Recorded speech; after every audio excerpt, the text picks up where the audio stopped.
AITA for letting my son call my best friend, Dad. My 30M relationship with my wife Sam, 29F, has been rocky since our son Oliver was born 2 years ago. She got pregnant just a few months after we got married and things were fine up until Oliver's delivery.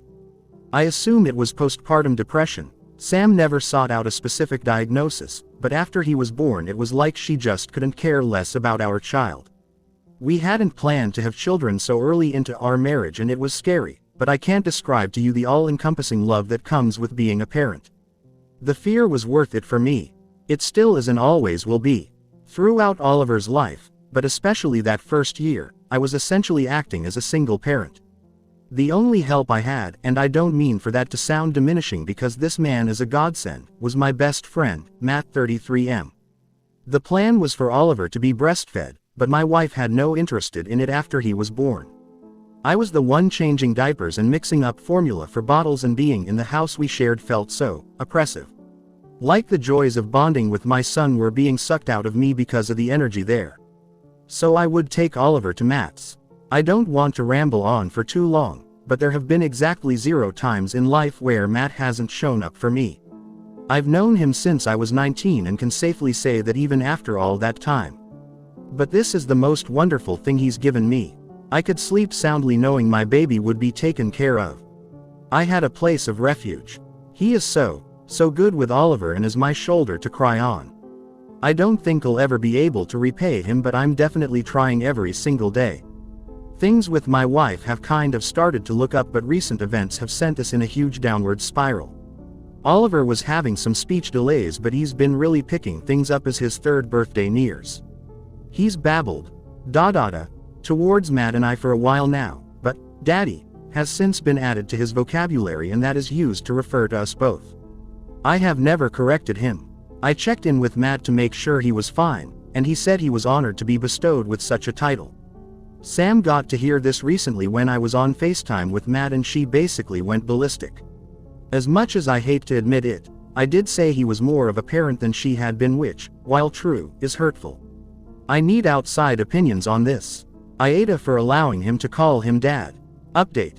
AITA for letting my son call my best friend, Dad. I never thought I'd be back with an update this soon, or that this would be the update. I came home Thursday with a plan to talk to my wife. I texted her in advance so I was able to jump right in when I arrived. As suggested to me in the comments of the op, I was vulnerable. I told her I was feeling exhausted and worn down. I said frustration had built up with her being so uninvolved. I said I wanted to see real, major change in the way she interacts with Oliver within the next 2 months, or an ultimatum of her getting help, divorce would be given. I also made it clear that if she wanted to get help now and not wait those 2 months, that was also acceptable. I would assist her however she wanted, but I wanted to see some initiative being taken for our child.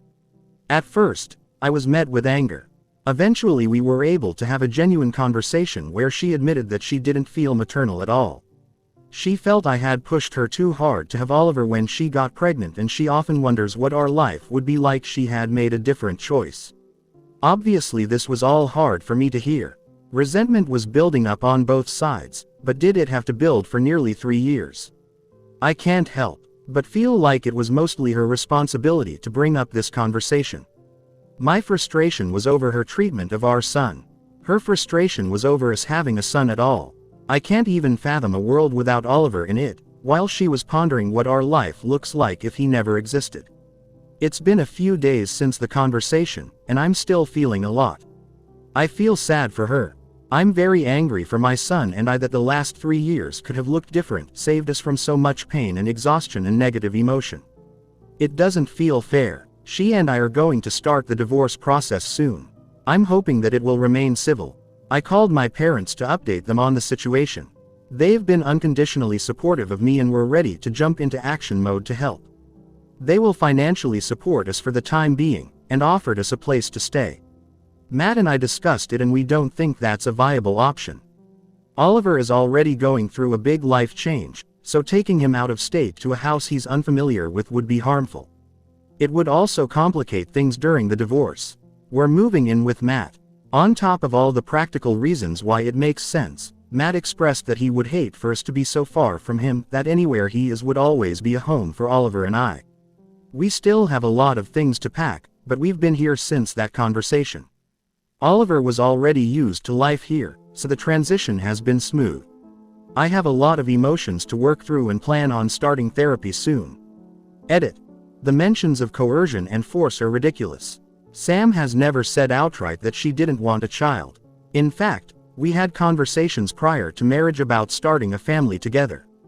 It was just never planned that it would happen so early into our marriage. She was scared about having him so early, and I did my best to assuage those fears by reassuring her, but always giving the option for her to have an out should she want it. There was never the expectation put upon her that she needed to have the baby.